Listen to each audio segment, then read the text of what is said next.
Tulossa Disney Plus-palveluun. Hollywood Studios wants to make a movie of our podcast. Steve Martinin, Martin Shortin ja Selena Gomezin seikkailut jatkuvat palkitun sarjan uudella kaudella. Only Murders in the Building. There's a killer out there. You need to focus. Mukana on myös uusia tähtiä. Eugene Levy? Eva Longoria. Are you the little boy from Home Alone? What have they done to you? Katso uusi kausi 27. elokuuta alkaen. You think you got this? Vain Disney Plus-palvelussa. Hinta 10,99 € kuukaudessa. Tilaus vaaditaan, yleisiä ehtoja sovelletaan.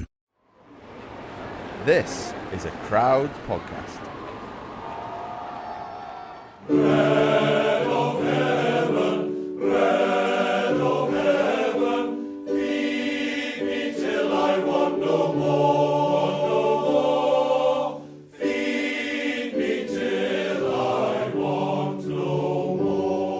What's Occurring? Powered by Eurosport. How's things, bud? All good? All good, mate. We got a bit of a special episode today, this week. Special guest. Obviously, he's had quite a busy month along with me, but we thought who better to get on than the man of the moment. I've heard you got a big intro lined up for him as well, mate. Yeah, I haven't been as busy as you two the last month, so I've had a bit of time in my hand to write a bit of an intro, so let's whack it. This man, 2 Tour de France titles to his name, including 11 stages along the way, more monuments than you can shake a stick at, and he's won more races than I have had cooked dinners. The man who rips apart bike races with a tuft of hair float out the top of his helmet. The Slovenian Slayer. Some call him Poggy, but to me, he's simply the Pink Panther. Welcome to the show, Mr. Tadej Pogačar. Thank you. Thank you. Very nice. How was that, intro. boys? How long did it take you to write that, mate? I just made it up on the spot. 3 weeks. 11 stages of the tour. Yeah. What's the record with Cav? Wow, it's 34, 35. I don't know. Is that in your sights? No, it's still like, if I count, it's like 10 years more of working or something. Yeah, mate, that's... How old are you? 25? 25. Yeah, that's only 35. I'm 38. Yeah, but it's a bit different. Now, I don't think I can do it until 38. Yeah. No, you could do it till... Well, I'm not going to put a number on it, but I reckon that record, you never know, man. I might go... Yeah. Well, I won't actually do this because I'll probably be banned from cycling because we can't bet on cycling, can we? But that's one bet that I think would be decent odds on as well. Thanks for coming, mate, anyway. Thanks for having me. Yeah. Nice t-shirt, by the way. Yeah, so we gifted Tadej one of our new What's Occurring merchandise, the new t-shirt, so got to choose which one he wanted, so it looks good. The only thing I said was, I don't know if it's the glasses, but they've made me look a bit geeky. So I guess the first starting point then, Luke, is the Giro. I think we might as well get straight into it. We got... there's no better topic than having the first and third in GC. Just literally 5 days after the race. So, first of all, how are you both feeling? On a scale of 1 to 10, how tired are you? Well, for me, I'm still quite tired, actually. I think it's like hard coming home to a 4-year-old kid as well, you know? And not... Hang on, G, as well. Like, we got to put this in perspective. Like, yesterday, we were up the woods all day, weren't we, building dens? Yeah. And then we took the kids to football practice. And meanwhile, I bet he had his feet up at 45 degrees with his compression socks on. Blah-de-blah-de-blah, right? Yeah, for me it was a little bit easier to recover in these 5 days, for sure. We just with Urshka just chilling on the sofa, eating takeaway and stuff like this. Nice. What did you have? What was your first takeaway after the race? Actually, the first proper dinner after the race, we were still in Lei Garda because we had to pick up the car from Rome. So we had to sleep there, but we ate I ate fried pizza. Fried pizza? Well, I was quite disappointed, but it was not too bad. Nice. I had on Monday, straight after when I got back, I had a takeaway. You know Gruber's, the burger. Yeah. I had one of them as soon as I got back, and then a curry after that. That was It's not too bad. quite a big day. Yeah. But then I got on it then after that. But as Luke says yesterday, mate, I was so tired yesterday. Like we went up, took the boys. Luke's got 2, I've got 1. Went up into the woods, building dens, throwing rocks at pine cones. And then we were in Ez for a bit, weren't we? Got an ice cream and Yeah. It's just tiring though, isn't it, being on your feet? Yeah, I cannot imagine. Yeah, even we cannot even go shopping or something, you know? Yeah. Because you're tired after 3 weeks. I cannot imagine having right now a kid or something. So, congrats. It's hard work. It's hard work. It's but hard work, rewarding, for isn't sure. it? It is, yeah. I've got a few questions here, so I'm going to try and whittle them down slowly but surely. One At sec, the top mate. of my list. 1 second, I just want to ask about the out of 10, how tired are you? If 10 is like, you know, completely nailed, like your worst day on the Yeah, bike. get an answer out of him. Okay. I like that. Let's say that last year after World Championships, I was 10. Now I would say I'm like maybe 6 or 7. Okay. Yeah. Yeah. That's quite a decent number. Mentally better, so Yeah. physically a little destroyed, but it evens out a little bit. Yeah. And G, what's your number? Yeah, similar. Like mentally, it's nice to be home when you just chill and relax. But I was saying earlier, like when you totally switch off, we all know it. Like that's when the tiredness really comes out, you know, because you basically kid yourself, don't you, for 3 weeks? Like, oh, I still feel good. Like, oh, I'm feeling better. When you're not really, like you're just gradually going downhill. And then when you actually do stop and you take that pin out, suddenly it all hits you, don't you? Like, whoa, mate, I am pretty tired. Yeah. So, but yeah, probably a 7 I'd go as well. But I don't think we ever get to 1 though, do we? We're just always pretty tired. Like, Yeah, I mean, for sure, yeah, we're always Always doing cycling something. life. Yeah. Cycling life. but anyway, Luke, sorry to cut you off there. You're right, fella. No, not at all. I was just going to say, one of the talking points is Pink Panther. So I don't know how much you know about this, but we were kind of following your setup. And you obviously took the jersey on stage 2 and held it for 20 days, and you added certain pink things along the way. And by the time you got to Rome, you were very, very pink. How much input is that of yourself, of the team, of the sponsors, or did you just say, give me everything you got? Well, first they have everything ready from clothing and like socks and shorts, helmets and this. So this was all ready from beginning. And at first, actually the first day, the shorts were really horrible, were like black and pink. And everybody in the bus was like, no, you cannot ride this. So I was riding the skin suit from the Giro. And this was also quite a big hit in media because it was almost like Ciclamino pants. Yeah, did they mess that up, the organisers? Or? Oh, they wanted it to look like this, but okay. yeah, in the end, UCI didn't want. It was not a rule or something, and They threatened to kick you out, didn't they? yeah. But Can you imagine? yeah, then along the way, stickers on the bike, stickers on the wheel at some point. They just keep adding, and everybody was like, yeah, just go full pink. It looks good, and yeah, I don't know. It So was what a bit much. What were they saying about your shorts? Black shorts and pink isn't good? No, like this granita, or how they call it, the purple ones, Oh, okay. because it was skin Yeah, suit. yeah. The UCI said it's not in, like they didn't approve it before or something, Yeah. and it's not in harmony with the top part. For them it was in harmony for RCS, but for UCI not really, so they didn't like it. Yeah, anything like... Oh, we won't go into the UCI. But... It could be a long pod if we start, if we go down that route. For what it's worth, Poggy, we will tell you that you got like a 9.6 out of 10. And I know it's pretty hard to lose 0.4, but you'd have got that 0.4 if you'd have dyed your hair. That's the only thing we were lacking. So It was not, I mean, Urška brought colors, like proper coloring. you should have done it. But it was no time. I mean, I need to blonde it first, put the white color on, and then pink. So this could take a while, I think. So these blonde bits left, are they still from Strada? Yeah, from It's done well, that. from February, I think. Yeah. Well, remember, if you ever win a Grand Tour again, just do it, mate. If. Just- mate.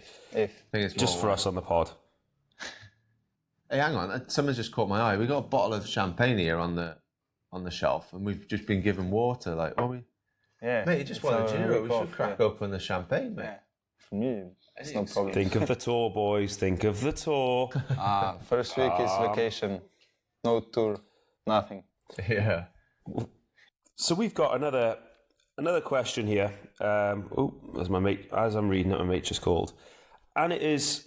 I think it's quite irrelevant because it's trying to talk about the new style of racing and kind of Poggy. How do you see it? Do you ever think about having an easy day? You know, versus G, who's really seen the old school generation because he's really old and he's seen it progress. But Poggy, you've only seen one way of racing, really, haven't you? You've only seen the new generation just go full biscuit, start to finish. So, yeah, I guess the question is, do you ever think of having an easy day and trying to be calm, or are you let's just send it every day? Actually, until this Giro, I was always thinking every single race to go full gas from start to finish. I love this racing, but this Giro I was more thinking some days to take it easier. I mean, Thanks for that. And no, I appreciate it. On the easier days, I was really appreciating the easy days because, sometimes few years ago in UAE Tour, for example, when you're riding like 5 hours at 150 watts, I was really like mad at this, no? And now I appreciate it more also to go a bit easier sometimes. Yeah. Saying that though, even the easier days, I think must have been like the last sprint day must have been the easiest, as in stage 18. Yeah. Like the first week, it was like 3 sprint days, just thinking, oh, here we go, this could be. It was hard, yeah. Something happened every day. I think we didn't have, this year Giro was really interesting with the sprint stages and all. And it was a lot of sprint stages, but still, they were quite open. But for you as well, it must be strange because you just, it's obvious. Your top level is quite a bit better than the average pro, especially in the Giro. So like when it's on, so to speak, you must just be riding like zone 2 when everyone else is like zone 3 or 4. Well, I don't know the zones, but I must say that at some point I was also like, fuck, it's still a lot of riders, hanging on in the group. It's crazy, we go super hard, but everybody's still here, so I was like, fuck.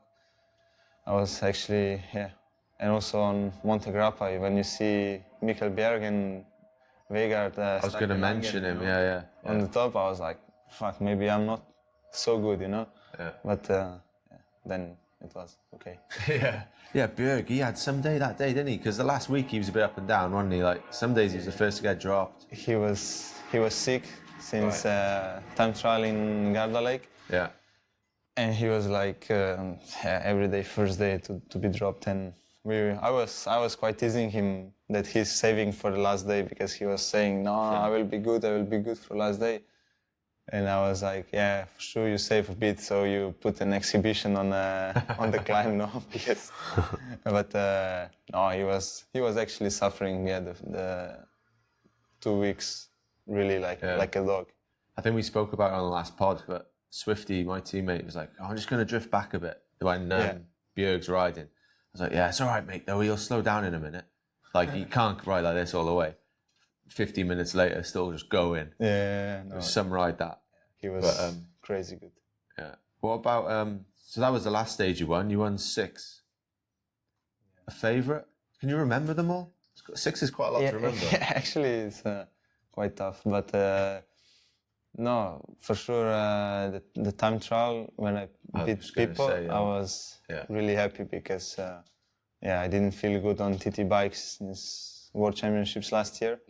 And it was just like also a confirmation that I'm not shit on TT bike just suddenly, Yeah, you did go well that day. That was probably my worst day, I think.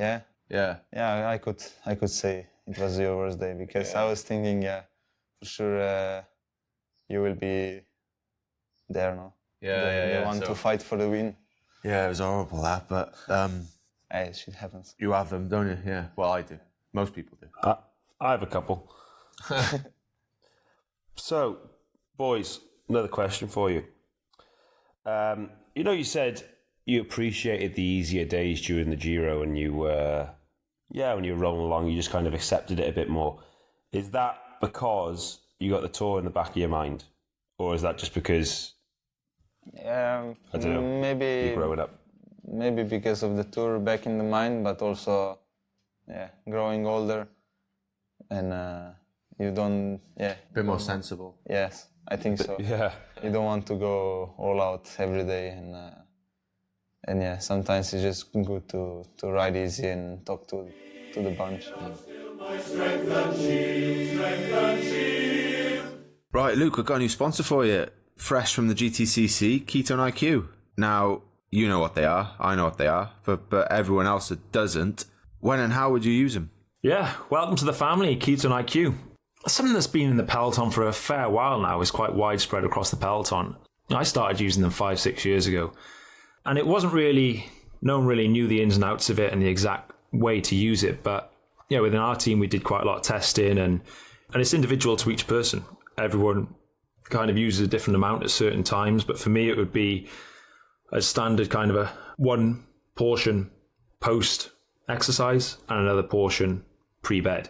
And it's, for me it's definitely been a benefit. Yeah, I feel like for me it complements your diet, doesn't it, in a way? I think it's not the only thing, but it's certainly a big help in keeping up with these young whippersnappers these days with the way the racing's going. So just age of recovery is just that extra bit on top, isn't it? Where part of the process now in the big races, the big hard races, when we want to recover that much quicker, is get one of them down you. Another thing I wasn't aware of, and I've pretty much come aware of since my crash, is the cognitive effect of them. As soon as you have an injury, you try and get back as quickly as possible, and you explore all routes. And something that the team brought forward to me was the use of ketones for that reason. I've been taking 2 every day, so got pretty good benefits in that way as well. I take 1 first thing in the morning, 1 last thing in the day before bed. But you remember when we first started taking them? They tasted terrible, didn't they? Hang in, mate. It was like, you're in a nightclub and you got to do a shot of vodka, and you don't want to. Nobody wants to. But someone's got to the bar and got a tray of them, so you're like, we've got to. It was horrible. Whiskey or absinthe is even worse than vodka. Don't talk about absinthe, mate. That's the root of all evils, that is. But now, with Ketone IQ, they actually taste nice. So go and give it a go. If you want 30% off your first subscription order of Ketone IQ at ketone.com/what's occurring. That's ketone.com/what's occurring. Right, okay, amazing facts we've learned on our podcast. Once we had a zookeeper on who told us that bananas are bad for monkeys.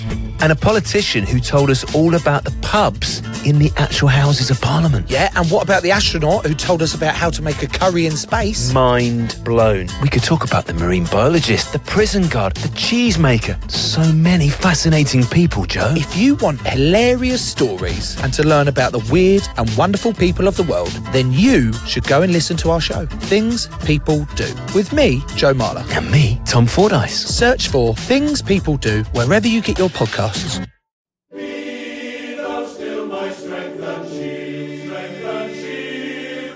So have you looked at the Tour much, like beforehand? Because I hadn't, honestly, the first time I really looked at it was Tuesday morning. I woke up at 5:30 in the morning because my son kicked me in the face. And I was just like, oh God. I couldn't get back to sleep, so I was just like, let's have a look at this Tour then.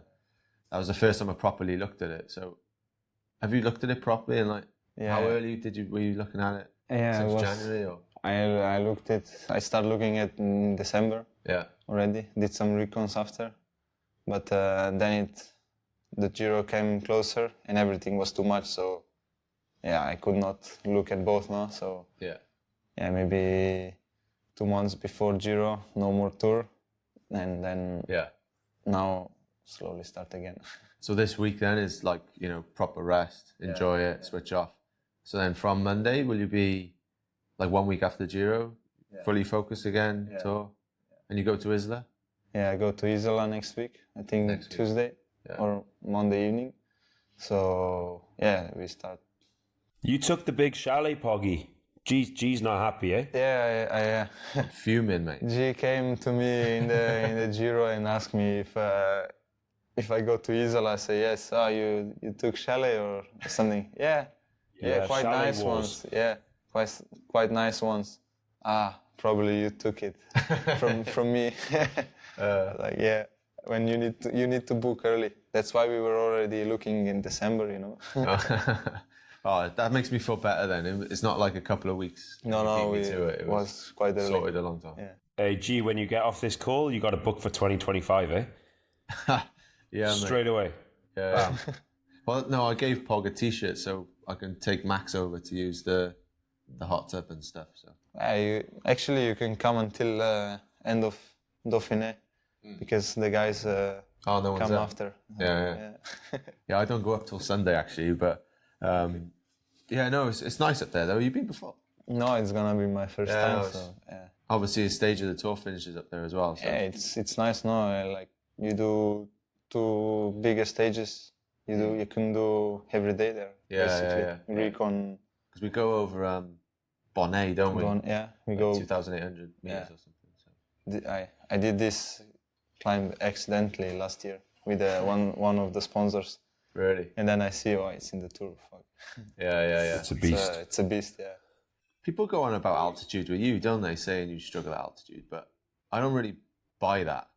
Is that just because that's the one bad day you've had? Yeah, I think yeah. I mean, all my bad days I had was long climbs and altitude or heat. So maybe it's just a combo or something, but it's the hardest, no? Yeah, exactly. Like, yeah, it's You're the gonna have a hardest for bad the day, body. It's you going know? to be on that, not on. Yeah, not flat on road. flat road. Yeah. So that's where it stands out, not the bad day. So, Yeah. sure. But I don't mind. Yeah, really. Boys, we're talking about the tour then. The obvious thing is who are the biggest rivals? I mean, on paper, we got you two gentlemen, Remco, Roglic, Vingegaard. We got Bernal and Carlos coming back from our team, but I guess the first thing is what are we saying about Vingegaard? He'll be back, won't he? He'll be good. You agree? For me, yes. I think he was riding the bike quite soon after he left the hospital, so I think he can. Yeah, I mean, if he's comfortable riding on the bike already back then, I think he can be in good shape. Yeah, I think Agreed. Because we were chatting, weren't we, yesterday, Luke, about you actually, not about Jonas, but I feel like if you have 3 weeks off the bike, your condition gets to a certain level. If you have 8, it doesn't go much further down, really. You know, it's like, so I think it all depends on his injuries. Obviously, we have no idea what they're like, but if he's fine to push himself and train, I think he can still be really good. The most people say the thing is if he reached the weight, of the race weight, but I don't think it's a problem. He doesn't seem to struggle with that. He's not like me and Luke. He seems like a guy who's always ready to race, weight-wise. Yeah. Remco, obviously, he's come back, but he'll be absolutely flying. I think so, yeah. At his best, anyway. I think so, for sure. Same with Roglic. His motivation for Remco and Roglic both is also super high. Yeah, I think they have good reasons to be more than 100% this year. Yeah. And Roglic, a big thing. I'm not taking the piss, but it's a genuine thing. The big thing for him is staying on the bike for 3 weeks. Like he's a big crasher, so hopefully he'll come back as well, and we can see all the best at their best going toe to toe. But for him is, I don't know, a big thing is staying on the bike, right? Yeah. I think for everybody. Yeah, for everybody. But mate, you've got some stat, I don't know what it is, but you've never DNF'd a stage race or something like this, and haven't done many. No, to be fair, I think I'd DNF quite a few by your age, but... All right, I got a question. Yeah, go on then. If there's one person you both would fear the most, who would it be? I don't know if... Yeah, who would you fear the most? Pog, the guy sat opposite me now. Just tortured me for 3 weeks, mate. I got PTSD from it. Is it PTSD? I thought that was the natal one then, actually, but that's an N, isn't it? So. Yeah, mate, he scarred me. For me, G, if he's 10 years younger. I got asked this question the other day, actually. Like, would I like to go back, like, be 28 now and sort of coming into my prime, racing you guys now? And I was like, no. Basically, like, from my point of view, like, I feel like I've had, I don't know who asked me this, but I kind of got to experience everything along the way over a lot longer period. And for me, it was totally, when we were younger, Luke, like, obviously it wasn't as professional as now. Like, you see some of the guys in our team, like, they're full on, aren't they, all year round, like 24/7. And you're different from what I've seen, but 95% of the young guys coming through now is so intense, and I don't think it's hard to ride your bike for that long at that intensity, For sure not. We got to enjoy it and see a lot of other stuff. It's like we said, we think there's going to be a big change in the way cycling careers work, where it used to be traditionally, say, turn pro 22, 23, go through till you're 35, 37. That's your kind of stereotypical good pro career. I think it's just going to rewind, and you'll have guys, well, you're seeing guys now turning pro 18, 19, winning at 20, riding and being competitive in Grand Tours 21, 22 already. But as a result of that, retiring at 30, I think everything's going to shift back, isn't it? Yeah, they just... Probably. Yeah. There's not going to be any dinosaurs like G in the peloton. Some for sure will be. Yeah. Never... Mollema will still be going, won't he? Yeah. Who? Mollema will still be going. Mollema, yeah. He signed a pretty good contract. Long contract, no? Yeah, when he did sign that, I was like, bloody hell, that's a long time. Yeah. And chapeau, no? Yeah, well, exactly. Imagine you sign now for 4 years. No chance, mate. It'd have to be a lot of money. I was going to say, if you put the right contract in front of him, he'll sign it. We look 34 now is considered old, so yeah. Oh, okay. Sorry, no chance. Poggy, why Giro Tour? Is it coming from the team? They said, right, go win these bad boys, or is it something you're passionate about? Well, I wanted to do Giro already in 2019, or 2020. But then it was COVID. I did the tour, won it. Nobody expected that. And then from then on, it was just about the tour, And the team wants me to ride the tour all the time. For us, it's the most important race, tour and UAE tour. So, I had to be on this two all the time. But then, now at some point I need to do something else now. I cannot do every year the same. It's a bit tiring if you do every year the same calendar and just focus on the tour. And I wanted to do Giro really bad, and I speak to them already, I think after the tour last year. So. Because it takes some balls. It's not something that many people have managed to be able to do. Like Giro Vuelta works well. Tour Vuelta seems to work well. But Giro Tour is one kind of connection that's been, a weakness and Achilles heel in a lot of people who's tried it. So, good luck, I guess, mate. Yeah. Don't fuck it up, eh? Thanks, no. I must say that for me, Giro Tour sounds good because I was always the best shape in May in all my life. Even when I was a kid, the best results I did was spring. So. No, mate, good on you. Good on you. I think it takes, and also for the fans, it's nice to see people breaking the mold and not doing the stereotypical steady build-up, altitude, Dauphiné, Swiss Tour. It's nice to see, doing things differently. But I think one final question. How do you plan on racing the Tour?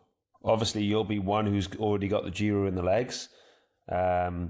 You just want to go out super aggressive, a little bit more conservative, or you haven't decided? It's hard though, isn't it? The start is hard, and I didn't think it through really good, I was always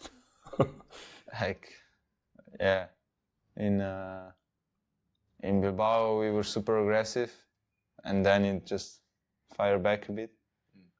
But okay, the shape was not. I think was not super good last year, like crazy good. So I don't know. I need to think about it really good. Yeah, because just off the top of my head now, can't remember much from 6 a.m. on Tuesday, but basically I think the first stage is over 4,000 meter climbing, Yeah, and then the second day is some steep level. Yeah, it's first day is like 210 kilometers with like 4 consecutive climbs, not super hard, like 4K is 6%, something like this. Yeah, and then second stage is San Luca. Yeah, Emilia. that's the we one, do it San Luca, two times, and I think 2 times or 3 times, finishing the city down. But and Galibier on stage 4 as well, no? yeah, Galibier. Yeah, this stage is nice, but does that hold any, like?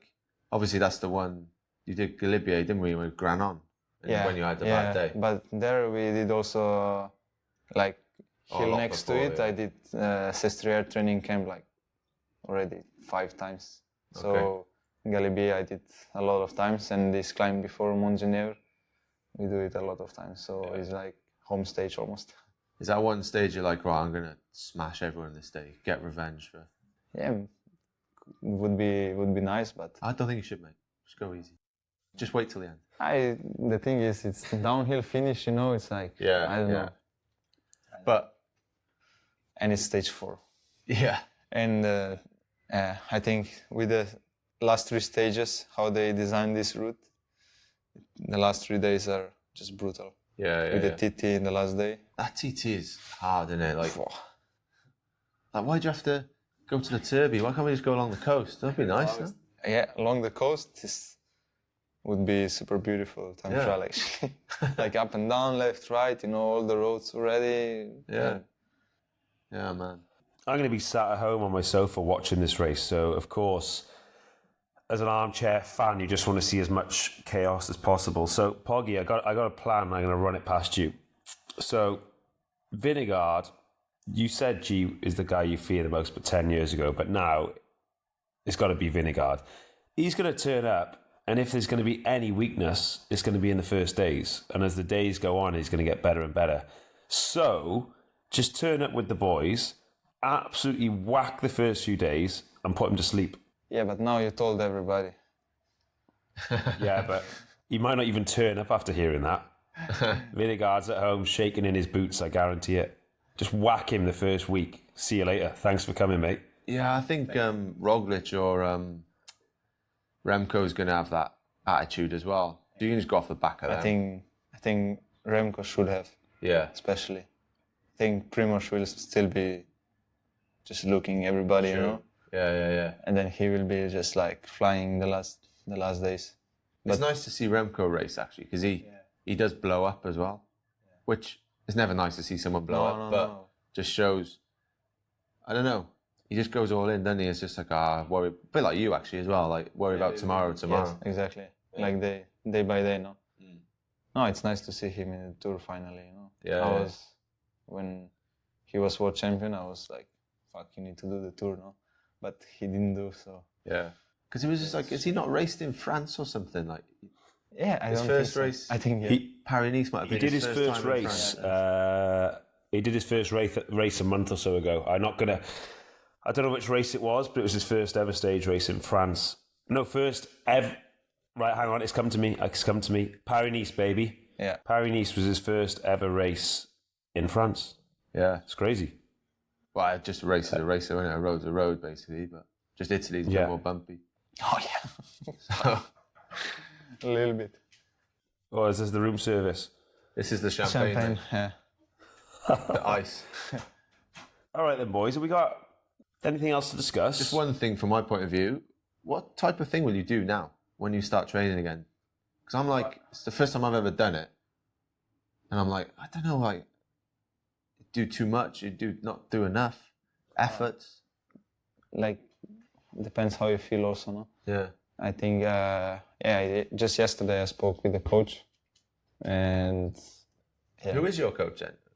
Now I have Javier Sola, Spanish, quite young coach. No, he's super good. Like, I feel like comfortable with him, and No, You'll be in Isla with you, or? Yeah, he's coming then on 7th. Yeah. And then we monitor a bit there and we see. Yeah. Or normally I want to do some long trainings and stuff like this, but he, from what I saw now, like more easy, like 3 hours, 4 hours with some short, intense intervals. Yeah. But I think depends on the feeling. Yeah. I think you'll be all right. Me, could be a bit different. Some heat sessions. Yeah. Hopefully it will be nice and hot up there as well. There's a nice sauna in that chalet as well. Yeah. I'll be around. I charge you some 20 euros per session. Quality, appreciate your time, mate. Thanks for coming on. Thanks for having me. And look forward to, bumping into you in Isla, but then the tour. Be nice. You've got a strong team as well, haven't you? Pav. Well, I don't know if it's been selected, but the shortlist. I mean, from December didn't move nothing, Okay. and we have full star team, you know. Yeah. So who is it? Like Yatesy? Yatesy as well, is my right hand. Yeah. And then Ayuso and Almeida are like super climbing the Mystique. So with just them three alone, they could potentially podium. Yeah. Given Micah? Yeah. No, Micah stays home. I think he's quite sad about this. Yeah. Then Soler and Sivakov. Okay. They're gonna be like the bigger climbers, you know, and still can do something on the flat maybe. Yeah. And then just Niels Pollitt and Tim Wellens. They're gonna. Blimey, Charlie, that is a hit squad. Yeah, it is. It scares me also. Do you know who I feel sorry for there? Niels Pollitt. Yeah, I was thinking the same, but then when you think about Soler can do also good work on the stages when like Niels need to do the most work. So Do you know we just said like how tired are you out of 10? yeah, When this race gets to Nice, Niels Pollitt is going to be a 10. 10. Guarantee it. And the day after How are you, he's gonna Niels? be 11, 12. Poor bugger. He's in good shape now, so I'm not so worried about him. At least they won't be questioning your team this time. No. In the Giro, Luke, like every other day, just questioning the strength of UAE, and I'm like, mate, you're not watching it. Like, okay, they might not be like smashing the race to pieces every day, but they don't need to. Like, And the thing is, I think the thing is because in our team we have so many rock stars, you know. Yeah. And then then in the Giro was like not super famous riders, you know, but actually the level of everybody was incredible. Djokovic was good again, eh? Toman is crazy. Yeah. he's crazy good. Like Fair play. Novak. Well, thanks again. It's been a pleasure. Yeah. And cheers, Bert. And maybe you can come off your holiday soon, mate, and actually come and do some proper podding in real life. Yeah. Oh, mate, I know. Sorry, a few days on the road. I'll be back in the game soon enough. But, boys, it's been a pleasure. Great job in the Giro. Tour, turn up, go to war first few days, put Vinny to sleep. Thanks for coming, boys. Thanks, Luke. Nice one, Bert. Yeah. Ciao, ciao. Cheers, boys. I'll be yours.